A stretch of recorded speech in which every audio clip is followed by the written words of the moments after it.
what's up guys, this is Nick at Stridewise.com, and today I'm checking out the sleek and very famous MP service boot from Whites.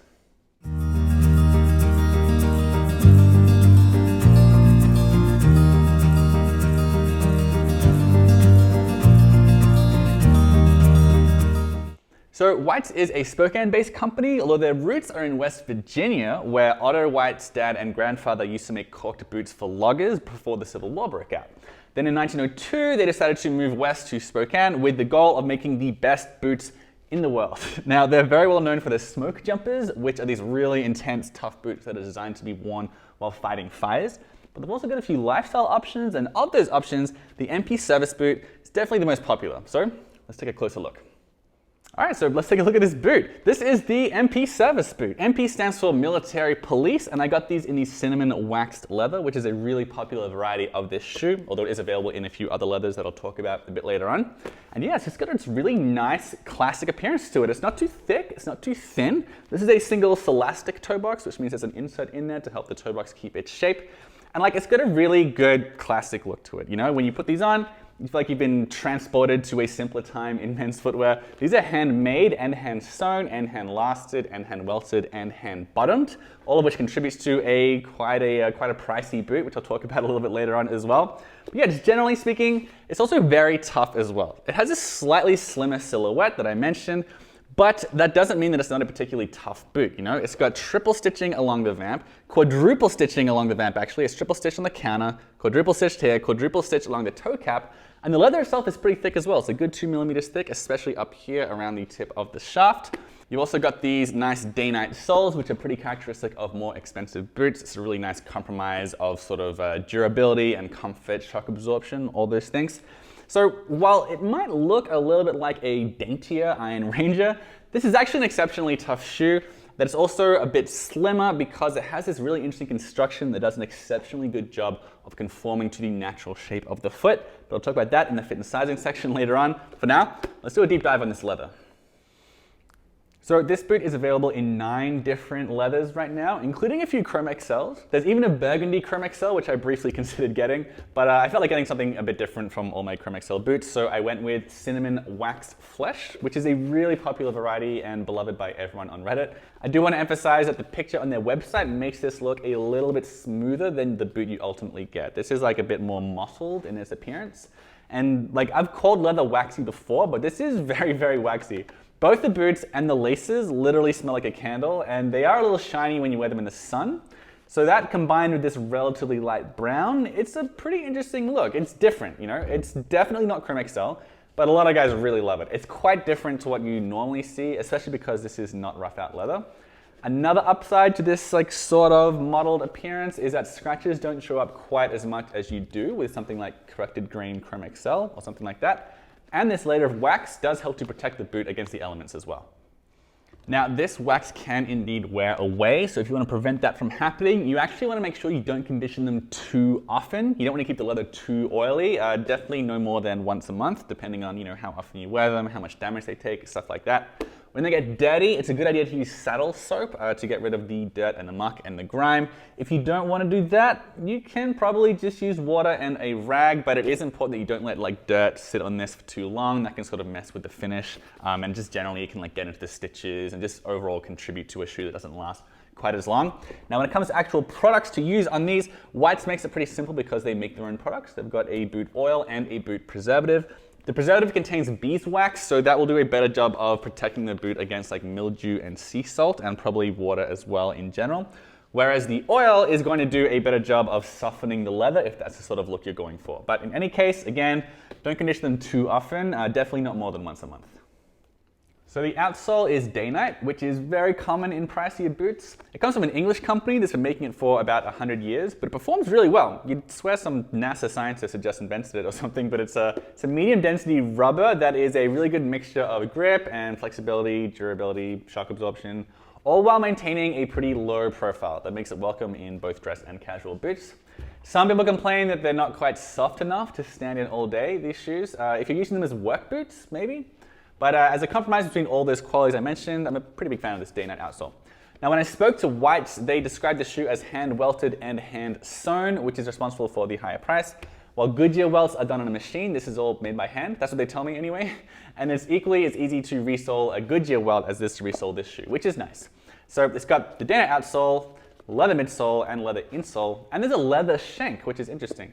The midsole is 10 iron leather, which refers to the weight and size of the leather. I know some people have called it a 6 iron, but on the phone they told me it's 10 iron. And the shank is 11 to 12 iron leather, so it's even stiffer. For context, most people use steel shanks on their boots, maybe fiberglass. It's pretty rare for someone to find leather tough and thick enough to work as a shank, but as I mentioned, the arch support is incredible with this boot, and all of that leather makes the sole feel relatively soft as well, in a good way, so whatever they're doing is working. So when it is time to pick your size shoes, these run from 5 through 13, at least they do right now. They can always add or remove sizes, but that's what it is for the moment. And with the widths, they have B, C, D, and double E, which is a pretty remarkable spread of widths. It's actually very rare for a boot company to offer more than 2. A lot of them just offer 1. This has 4. It is true there is such a thing as, triple E and quadruple E, but generally speaking, you should be able to find your shoe size here, so long as you aren't bigger than a 13. If you are bigger than a 13, you might be a bit bummed out about this. Now, the last is what's called the Barry last, which is actually very common in dress shoes, and it really contours the shape of the foot really, really well. These are some of the most comfy boots that I have. It's not that they are comfortable like sneakers. Like there are a lot of different ways of talking about comfort. It's not like the shock absorption is the best in the entire world. It's not like it's like feels like I'm walking on a pillow or anything like that, which some shoes do. Like I think the Taft Jack boot is really, really soft. But this shoe has something that they call the arch ease support, which is a very interesting design they came up with. If you go on their website, they talk a lot about how they came up with it. There's a lot of talk about orthotics and orthopedics and stuff like that I didn't really understand. But what I can say is they did a really good job of duplicating the natural contour of the foot. It doesn't just have really good arch support, which is extremely unusual in the world of boots, but it's also got good instep support or instep contouring. Generally speaking, when I walk around in these, it feels like it was kind of made for my foot. But this arch ease support system that they have, again, it just did a great job of duplicating the natural shape of the foot. And again, these are really some of the most comfortable boots that I own in that respect. Right now, these boots cost $560 for a pair of them on White's website. I haven't seen them for sale anywhere else. And whenever anything is over $500 or even over $450, the price obviously becomes a pretty significant hurdle for most people. I should point out that if you get these without a toe cap, if you just don't like the toe cap for whatever reason, the price actually drops pretty significantly, so that is an option. And while I'm talking about the price and getting these made and purchasing them, I do need to point out that, yeah, they do make these shoes for you, or at least oftentimes they do. So the amount of time I had to wait between clicking purchase on their website and getting the boots turning up at my doorstep was a good 5 weeks. So that could be a potential con for some people, depending on how anxious you are to get your boots. On the other hand, a lot of people just really like this idea that someone goes out there and starts making a shoe specifically for them once you place the order. So I don't know, you might see that as a pro or a con. All right, so why should you get a pair of White's MP service boots? Definitely the comfort is my favorite thing with these shoes. It's not like it has the softest insole in the entire world. Like it's not like they feel like sneakers. It doesn't have the best shock absorption in the entire world. Iron Williams definitely has better shock absorption. That's the first boot that comes to mind when I think of shock absorption. Comfort has a lot of different aspects to it, a lot of angles you have to think about. But as far as the way the shoe contours my foot, I'm a really big fan of that. The arch support is absolutely fantastic. The instep feels really good. It honestly feels like it was sort of molded to my own foot shape. As I mentioned, the last is often used on dress shoes, which might have something to do with that. But yeah, the whole arch ease support system that they talked about, you can tell they put a lot of work into that, and it definitely makes the price worthwhile, or at least contributes to the price being worthwhile. Another thing is that the versatility is pretty impressive. For a boot called the Military Police Service Boot, I was surprised at how many situations the boot can work in. You can dress them down pretty easily, you can dress them up pretty easily. I did get this cinnamon waxed leather here, which is definitely an informal leather, so that made it a bit hard to dress up for me. But you know, it's available in a bunch of other leathers. If you get a black leather, you can get a brown leather, like a Chromexcels leather. That will definitely improve the versatility of the boot. As far as this leather goes, I quite like the cinnamon waxed leather. It's a bit unusual. It's very waxy, pretty resistant to the elements, relatively thick, but the break-in wasn't too difficult, which was nice. And as far as the durability goes, I think this leather can hold up pretty well in water. It's also got a nice day-night sole, which is pretty good in wet weather. It's not the best in the world, but it's pretty good mixture of flexibility and durability. It's got this super wide gusseted tongue here as well, which is going to lower the likelihood of rain seeping into your socks if you go out in the wet weather.